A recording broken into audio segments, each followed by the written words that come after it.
किसी भी मुद्दे को अगर जानना है तो आपको वहाँ के इतिहास में पहले जाना पड़ेगा। तो अब मैं इतिहास को यहाँ से शुरू करता हूँ कि अभी का झारखंड, अभी का बिहार, अभी का उड़ीसा,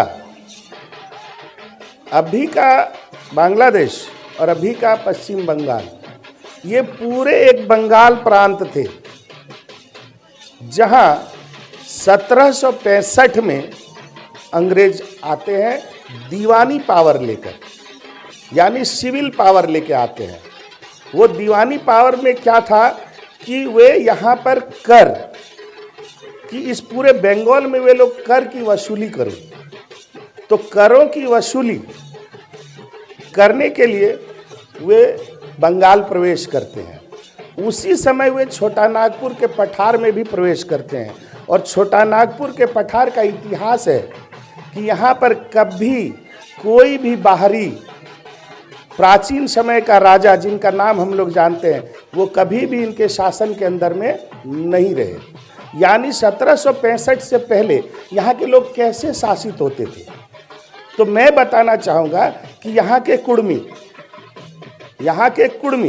आपने कहते समय कहा कि कुर्मी और कुर्मी, जब कुर्मी और कुर्मी कहिएगा तो वहाँ दो बात आ जाता है, इसलिए वहाँ दो बात नहीं, सिंगल बात आपको लेके चलना है। कुर्मी पूरे भारत में रहते हैं, कुर्मी सिर्फ छोटा नागपुर में रहते हैं। तो 1765 से पहले यहाँ पर कैसे शासन चलता था, उस शासन को हम लोग कहते थे यहाँ की स्वशासन व्यवस्था। कुर्मियों के गांव में महतो हुआ करता था, गांव का मुखिया, गांव का मालिक, गांव का प्रशासन उसके हाथ में था। और 12 से 21 गांव में होते थे एक परगनेत, और 6 परगनेत को मिलाकर एक होता था थपाल, 6 थपाल मिला के होता था एक मडल, फिर 6 मडल से एक देश मडल, और सारे देश मडलों के ऊपर में ट्राइबल हेड। और वो जो ट्राइबल हेड था कुर्मियों का, उसको पंचेत का राजा कहते हैं। पंचकोटगढ़, ये जो आपका पंचेत डैम है, पंचेत डैम से 8 किलोमीटर आगे उसका राजभवन है, जो आजकल भग्नावशेष बचा हुआ है। और उस पर दुख की बात है कि इतिहासकारों ने इतिहास लिखना मुनासिब नहीं समझा। और ये कुर्मी जनजाति यहाँ की सबसे बड़ी जनसंख्या है। अभी झारखंड में वह अकेले 24% से अधिक जनसंख्या की भागीदारी करती है, और यह जनजाति है। देखिए, जब अंग्रेज 1765 में आ गए तो उन्होंने यहाँ जमींदारों को बैठाना शुरू किया, क्योंकि उन्हें कर लेना था। तो जमींदारों को बैठाना है भाई, तो किसको बनाएंगे? तो पहले उन लोगों ने ट्राइबल हेड लोगों को बैठाया। जैसे आपके रांची में मुंडा, रामगढ़ में आपके बिरहोर, राजा पद्मा जिन्हें कहा जाता है, उसके बाद घटवार लोग झरिया साइड में जो घटवाल हैं, उसके बाद आप सीधे पूरब जब पहुंचिएगा, जिसको शिखर भूमि बोला जाता है, जिसको मानभूमि बोला जाता है, वहाँ पर राजा पंचेत, तो वो कुर्मियों के ट्राइबल हेड थे, ये मुंडाओं के ट्राइबल हेड थे। उसके बाद आपका क्या कहते हैं, यहाँ पर संथाल से बिरहोर का मतलब ब्रांचिंग है, वो यहाँ पर थे।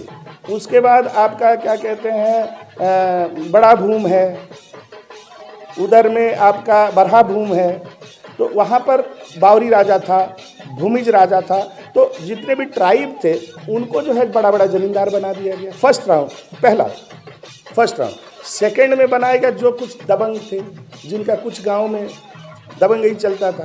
थर्ड, जो मुगल साम्राज्य टूटा, तो टूटे हुए मुगल साम्राज्य से जो लोग अच्छे पदों पर थे उन्हें भी जमींदार बना दिया गया। और 1850 के बाद तो माने मगध क्षेत्र से जितने मगहिया लोग आए उन्हें बनाया गया। तो जमींदारी सिस्टम को अंग्रेजों ने चालू किया, और अंग्रेजों से पहले यहाँ पर लोग थे, तब तो वो आया यहाँ पर कर लेने के लिए। तो वो कौन लोग थे? तो वहाँ पर भी सबसे ज़्यादा पॉपुलेशन वाला कुर्मी था, क्योंकि उसका राजा उस समय से है। और आप 1910 का मानभूम गजेटियर पढ़िएगा, जो कुपलैंड का लिखा हुआ है, उसमें साफ साफ लिखा हुआ है कि वो जो राजा था, कुर्मी राजा, वो यहाँ 52 पीढ़ी से पहले तो 52 पीढ़ी तो एक साल में, मैंने 100 साल में 2 पीढ़ी मरते हैं, यानी 2600 साल का इतिहास तो वहाँ पर है। और हम लोग जिस इतिहास को जानते हैं उसके हिसाब से हम लोगों ने, कुर्मियों ने और यहाँ के 5 खूंट के ट्राइब्स ने उन्हें राजा बनाया AD 52 में। तो जिसका राजा AD 52 में रहेगा वो आज का आया हुआ इमाइग्रेंट होगा। और वो मानभूम में लिखा हुआ है गजेटियर में कि उसको बीजू वन बोला जाता था। पहले यहाँ पर 5 वन था, माने जंगल था। बीजू वन, आड़ वन, अरुण वन, दौड़ वन और झाड़ वन। तो ये जो वन था वही बाद में 18 भूम में बदला। जैसे अभी कुछ कुछ भूम आप सुनते हैं, सिंह भूम, दाल भूम, उसी तरह का। तो ये पहले 18 भूम था और वहाँ पर कुर्मियों की संख्या बहुत पहले से है और उसकी जनसंख्या बहुत पहले से है और वह एक जनजाति है। तो अंग्रेज जब यहाँ शासन करने लगे तो 1865 में उन्होंने एक कानून लाया, इंडियन सक्सेशन एक्ट। और यह एक्ट हिंदू, सिख, बौद्ध और जैन पर लागू होता था। तो उसमें सक्सेशन और इनहेरिटेंस का, यानी बाप के मरने के बाद संपत्ति का बंटवारा किस तरह से होगा, उसके लिए उन्होंने हिंदू लॉ बनाया। वो 4 धर्मों पर लागू हुआ और वो 2 किताब, मिताक्षरा और दायभाग नामक ब्राह्मणिकल बुक से बना। और वो जब यहाँ लागू हुआ तो जनजातियों को दिक्कत हो गई, क्योंकि जनजाति तो उस तरह बंटवारा नहीं करते हैं। क्योंकि जनजाति में क्या होता है, वे अपनी वंशावली में लड़कियों को हिस्सा नहीं देते हैं। आप सोच सकते हैं कि अगर वो बेटी को देंगे तो बेटी को देने से पहले बहन को देना होगा, फिर बहन को देंगे तो उसके पहले फूफू को देना होगा, उससे पहले देंगे तो फूफू बूढ़ी को देना होगा। तो इस तरह अगर वो ज़मीन का बंटवारा करेगा तो उसके हाथ में तो ज़मीन रहेगी नहीं, और ज़मीन नहीं रहेगी तो वो जनजाति जिएगा कैसे। तो इस कठिनाई को अंग्रेजों ने समझ लिया। तो समझने के लिए उन्होंने सर्वे करवाया। 1885 में world famous anthropologist H.H. Risley, Herbert hope Risley को बुलाया और उन्होंने 5 साल यहाँ सघन सर्वे करके 13 जनजातियों को निकाला। संथाल, मुंडा, हो, उरांव, खड़िया, माल, शौरिया, पान, कांद, कोरवा, सारे को निकाला। और उन्होंने 13 जनजातियों को निकाला और उसका रिपोर्ट उन्होंने सरकार को दिया। उस रिपोर्ट के आधार पर सरकार ने 1908 में CNT एक्ट लगाया और 1871 से जब इसकी जनगणना शुरू हुई तो 1871, 1881, 1891 और 1901 वहाँ इन लोगों को कहा गया एब ओरिजिनल। एब ओरिजिनल का मतलब होता है single race, not a caste. तो जो एक रेस होता है वही एबोरिजिनल होता है और उसी को इन लोगों ने ट्राइब कहा। और CNT एक्ट उन्हीं पर लगा 1908 में, क्योंकि 1908 में SC ST OBC नहीं था। जब उस समय SC ST OBC नहीं था तो किस आधार पर उन्होंने CNT एक्ट लगाया? तो जो लोग 1891 और 1901 के जनगणना में एबोरिजिनल कहलाए, एबोरिजिनल मीन्स इसी मिट्टी का भूईफोड़ जो कहीं बाहर से आया हुआ नहीं है, तो उसमें कुर्मी भी शामिल है और जिसका सबसे ज़्यादा जनसंख्या है। तो बताइए, जो उस एक्ट में है, CNT एक्ट में है, छोटा नागपुर टेनेंसी एक्ट में है, जिसमें यह कहता है कि एक जनजाति की ज़मीन दूसरे जनजाति के पास नहीं जाएगी, ना ही किसी जाति के पास जाएगी। वो ज़मीन जब भी बिक्री होगी समान जाति में बिक्री होगी। यानी कुर्मी के ज़मीन को कंजर्व किया गया, कंजर्वेशन ऑफ लैंड हुआ CNT एक्ट से। तो मेरा किस आधार पर हुआ वो पता कर ले, उनका किस आधार पर हुआ पता कर ले। बेतुकी बात करने का जगह नहीं है। ये एक पहला उदाहरण है जो एक्ट की बात है। एक्ट की बात ना मैं नकार सकता हूँ ना आप नकार सकते हो। दूसरी बात है, ठीक उसके 5 साल बाद 1913 में भारत सरकार गृह विभाग का एक नोटिफिकेशन आता है कि ये 13 जनजातियां चूंकि अपने कस्टमरी लॉ पर चलती हैं और जिनके ऊपर इंडियन सक्सेशन एक्ट खपता नहीं है, मैंने मैच नहीं करता है इनके नियम के साथ में, इसलिए इनको उस कानून से मुक्त किया जाता है, एग्जेम्प्ट किया जाता है। तो उस कानून से मैं भी मुक्त हुआ, वे लोग भी मुक्त हुए। यानी आज उन लोगों के ऊपर इंडियन सक्सेशन एक्ट लागू नहीं है तो मेरे ऊपर भी इंडियन सक्सेशन एक्ट लागू नहीं है, उसके ऊपर हिंदू विवाह अधिनियम लागू नहीं है तो मेरे ऊपर भी हिंदू विवाह अधिनियम नहीं लागू नहीं है। वो किसी रिलीजन में नहीं थे तो मैं भी किसी रिलीजन में नहीं था। यानी we are not in any religion, we are guided by only customs. तो ये कस्टमरी लोग कौन थे? क्योंकि उनका अपना हजारों साल का इतिहास था यहाँ पर।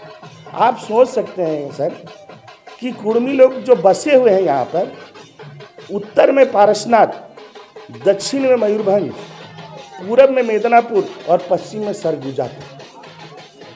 तो आज जो हमारा इस पूरे क्षेत्र में, ये छोटा नागपुर का पठार है, पूरा बंगाल के ही अंदर में था। उस समय ना बिहार था, ना उड़ीसा था, न झारखंड था, और वहाँ पर इसका सेटलमेंट है एक आइसोलेटेड एरिया में। और ये 2 करोड़ लोग आज हैं, इनकी जनसंख्या 2 करोड़ से ऊपर है, और ये सभी गाँवों में वास करते हैं। अगर 500 से 700 का एवरेज अगर एक गांव में इनका पॉपुलेशन है तो इनके पास 40,000 से अधिक गांव है। और इन्हें अगर कोई कहे कि ये माइग्रेंट है तो उन्हें क्या कहा जाएगा, इसका जवाब बाकी लोग देंगे। फिर भी तो जो सामाजिक नेता है उनका बयान आता है कि जो कुर्मी थे वहाँ अफीम उगाने के लिए लाए गए थे या फिर सैनिक बनाने के लिए लाए गए थे। तो इन तत्वों, अगर वो बात बोल रहे हैं तो किन तत्वों के साथ बोल रहे हैं? बहुत अच्छा प्रश्न है ये आपका। जिन्होंने कहा है कि इन्हें ओपीएम की खेती करने के लिए लाया गया, तो लाए गए आदमी आज 80 लाख कैसे हैं झारखंड में, और पूरे छोटा नागपुर के पठार में। तो उस समय तो बिहार अलग था, न झारखंड अलग था। तो क्या ओपीएम की खेती करने के लिए 40,000 गांव बनाए गए थे? और वो गांव क्या वो बना के दिया था? और या आज कुर्मियों के पास जो जमीनें हैं, वो जमीन क्या उन्होंने किसी से छीन के प्राप्त किया या जंगल को काट के प्राप्त किया? तो जिन लोगों ने जंगल को काटा, जंगल को काट के खेती लायक खेत बनाए और गांव बसाए, तो इतना गांव क्या 200 साल में बन गया? और हमारी पॉपुलेशन इतनी बढ़ गई और उनकी घट गई। और यदि वे हमें कहीं से लाए तो यहाँ मेरी भाषा कुड़माली क्या 200 साल में जन्म गई? और हम अगर कहीं से आए, किसी अलग नस्ल के थे, तो कोई एक पार्ट ही माइग्रेट करता है, पूरा का पूरा माइग्रेट नहीं करता है। ये बात समझने की है। और कानून फिर हमको बराबर जगह दे रहा है। कानून तो हमको सीएनटी एक्ट में रखा, उनको भी सीएनटी एक्ट में रखा, हमको भी इंडियन सक्सेशन एक्ट से बाहर किया, उनको भी इंडियन सक्सेशन एक्ट से बाहर किया।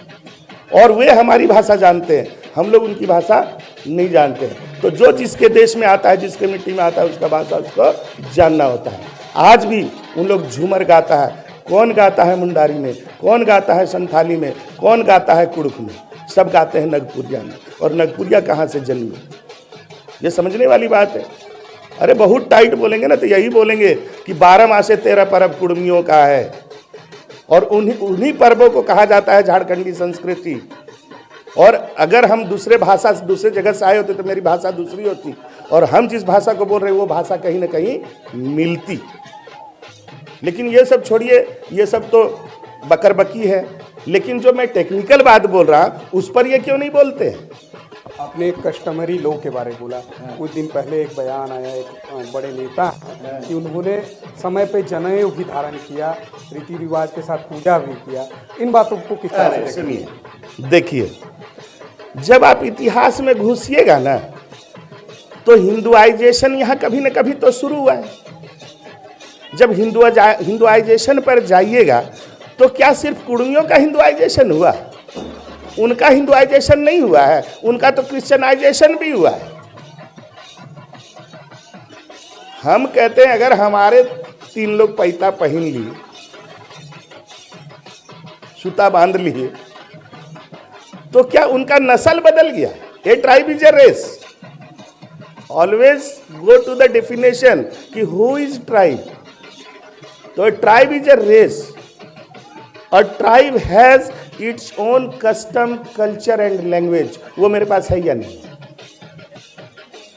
और मैं लैंडलेस नहीं हूं। और एक मैं आपको बताता हूं बहुत मार्के की बात।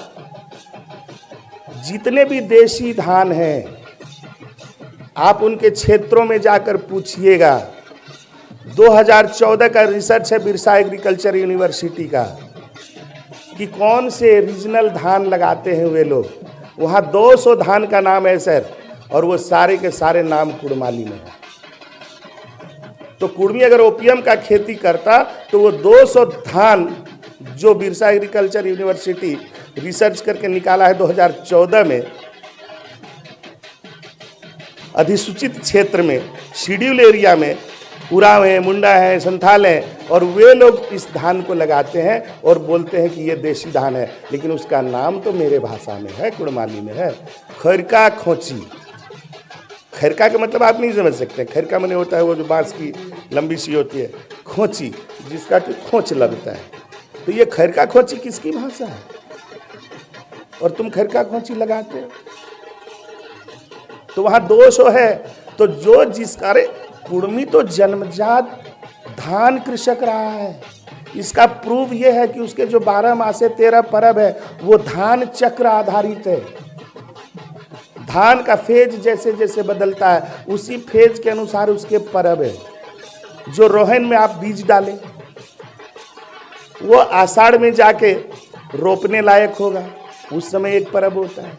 रोपने के बाद जब वो किशोरावस्था में होता है तब करम होता है। जब वो गर्भावस्था में पहुंच जाता है तो जीतिया होता है। जब वो परिपक्व अवस्था में पहुंचता है उस समय दशई कहते हैं। दशई मतलब जो धान की बाली होती है ऊपर से 10 कलियों में चावल आ जाता है, दूध आ जाता है, और सोहराय में 16 कलियों में चला आता है। और ये धान चक्र आधारित है। तो मेरा कल्चर तो धान चक्र के साथ है। तो जी समझना चाहेंगे तो मैं ओपीएम कब उगाया? मैं ओपीएम कब उगाया? और क्या वो हमको बाहर से लाके ओपीएम उगवा दिया? तो फिर हम धान कृषक कैसे हुए?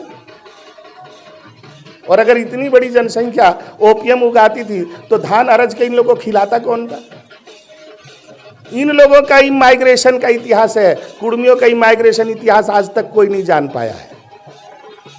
इसका ओरिजिन क्या है, ये कहाँ से आया है, कोई नहीं जानता है। इसलिए ये भूमि फड़ है, वो इसी मिट्टी का है, ये बाहर से आया हुआ नहीं है। और आपको मैं बता दूं, कुर्मी कोई भी चीज़ आज तक किसी से उधार नहीं लिया। मिट्टी उसका अपना है।